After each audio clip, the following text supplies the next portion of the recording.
భారతీయుడు 3 సినిమా ఇప్పుడు థియేటర్లో రాబోతుంది. అయితే ఇన్ని రోజుల పాటు ఏమనుకున్నారంటే శంకరే చెప్పారు. ఎట్లా అంటే మనము దాదాపుగా భారతీయుడు 3 సినిమా అయితే థియేటర్లో రాదు, ఓటీటీలోనే చేస్తాము. ఎందుకంటే భారతీయుడు 2 ఏ విధంగా ఫ్లాప్ అయిందో అందరు తెలుసని శంకర్ కావచ్చు, మూవీ టీం వాళ్ళు వేరే వాళ్ళు కూడా చాలా మంది అనుకున్నారు. సో ఇప్పుడు సడన్ గా అలాంటిది ఏం లేదు, ఖచ్చితంగా థియేటర్లోనే వస్తుందని చెప్పాడంట. సో ఎందుకు ఈ డెసిషన్ తీసుకున్నాడు? అసలు ఆ మాట చెప్పకన్నా ముందు ఇంకో మాట అసలు నిజంగా భారతీయుడు 2 అంత వరస్ట్ గా లేదు. దాన్ని వరస్ట్ టాక్ చేసి ఆడియన్స్ ని రానివ్వకుండా చేశారు. అందువల్ల సినిమా పైన అంత బ్యాడ్ టాక్ వచ్చింది. కానీ సినిమా అంత వరస్ట్ గా అయితే అస్సలు లేదు. సినిమా ఖచ్చితంగా జనాలు చూసేటువంటి సినిమా. మరి దీన్ని ఎందుకంత నెగిటివిటీ చేశారో నాకు తెలియదు, బట్ సినిమాకి బాగుంటుంది. అండ్ ఇంకోటి ఏంటంటే ఇండియన్ 3కి సంబంధించి భారతీయుడు 3 సినిమా ఓటీటీలోనే వస్తుంది. ఎందుకంటే ఫ్యాన్స్ కి ఇంట్రెస్ట్ లేదు. ఎందుకంటే పార్ట్ 2 చూసినప్పుడే సార్ ఇంకా ఆపేయండి.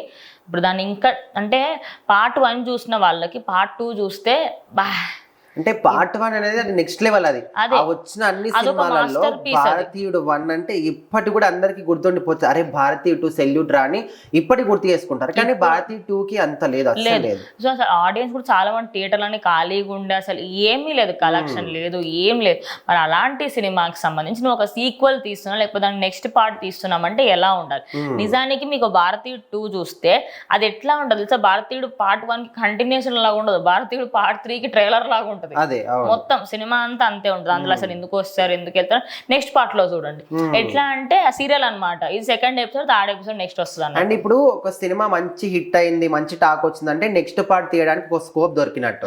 సో ఇప్పుడు పుష్పాన్ని చూసాం మనం. పార్ట్ 1 కి ఎంత హై క్రియేట్ చేసుకొని ఇప్పుడు పార్ట్ 2 అనేది ఇంకా అంతకు మించి డబుల్ వచ్చింది. మరి పార్ట్ 1 ఓకే మంచి హైప్ వచ్చింది, పార్ట్ 2 చేశారు. కానీ పార్ట్ 2 కి ఎంత ఘోరంగా ఫ్లాప్ అయిందని. యాక్చువల్లీ నిజానికి పార్ట్ 2 పార్ట్ 3 అనేది not at all A plan అన్నమాట. ఒక స్టోరీ రాసుకున్నారు, అది పార్ట్ 1 కి కంప్లీట్ అయిపోయింది.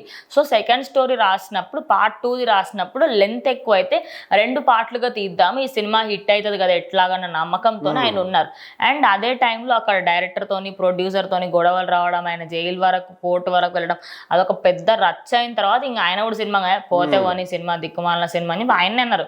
ఓకే, బట్ ఇప్పుడు పార్ట్ 2 అనేది భారతీయుడు 2 ఎంత ఫ్లాప్ అయింది అంటే ఏ స్కోప్ తోని ఇప్పుడు పార్ట్ 3 చేయాలనుకుంటున్నారు కొంతమంది అయితే అంటున్నారు. ఆల్రెడీ రెడీగా ఉంది, అది స్క్రిప్ట్ రెడీగా ఉంది, అన్ని రెడీగా ఉన్నాయి.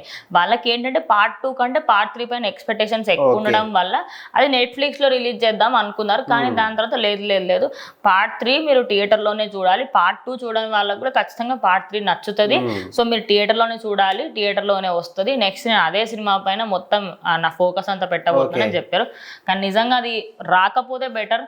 ఓటీటీలో అయినా కూడా ఓటీటీలో ఉంటే బెటర్. ఎందుకంటే ఎంతో కొంత 1400 or 900 ఎంతనో ఉంటుంది 1 year ప్లాన్స్. అవి తీసుకొని వదిలేస్తారు. లేకపోతే ఇప్పుడు సినిమాకి వచ్చిన తర్వాత సపోజ్ దీనికంటే వరస్ట్గా ఉంది అనుకోండి సినిమా, ఇంకా మళ్ళీ శంకర్ గారికి బ్యాడ్ నేమ్ వస్తుంది. మొత్తానికి పార్ట్ 2 అంటే చాలా ఎంత డిజాస్టర్ అయిందో ఇప్పటి దాని గురించి మాట్లాడుకుంటారు. అండ్ ఆ ఎఫెక్ట్ కూడా గేమ్ చేంజర్ మీద పడవచ్చు అని ఇప్పటి కూడా అంటున్నారు. సో అట్లాంటిది మళ్ళీ పార్ట్ 3ని ఏ స్కోప్ తో చేస్తాడు ఇప్పుడు మాకైతే అర్థం కావట్లేదు. మానుకుంటే బాగుంటుందని కొంతమంది అయితే అంటున్నారు. సో మరి మీ అభిప్రాయం ఏందో కూడా కామెంట్ చేయండి.